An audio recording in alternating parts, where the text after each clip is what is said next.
Hello everyone, কেমন আছো সকলে? আশা করি সকলেই খুব ভালো আছো। আমিও ভীষণ ভালো আছি। আজ তোমাদের সাথে নিয়ে এসেছি একটা নতুন ভিডিও। কিছুদিন আগে আমি গেছিলাম হচ্ছে মেলায়।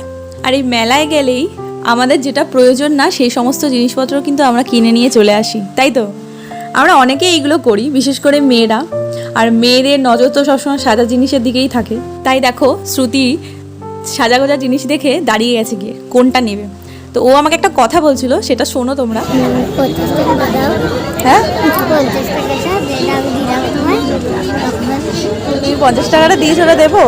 হ্যাঁ, আসলে বিষয়টা হচ্ছে, ওকে যদি কোনো টাকা পয়সা দেওয়া হয়, মানে কেউ ধরুন 2 টাকা দিচ্ছে, কেউ 5 টাকা দিচ্ছে, যে যাই দিচ্ছে, বা আমিও কিছু যদি দিই, সেই জিনিসটা ও একটা মানে ঘটে জমিয়ে রাখার চেষ্টা করে।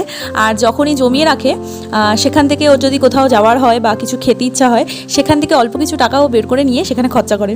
তো বাচ্চাদের এই সঞ্চয়ের জিনিসটা কিন্তু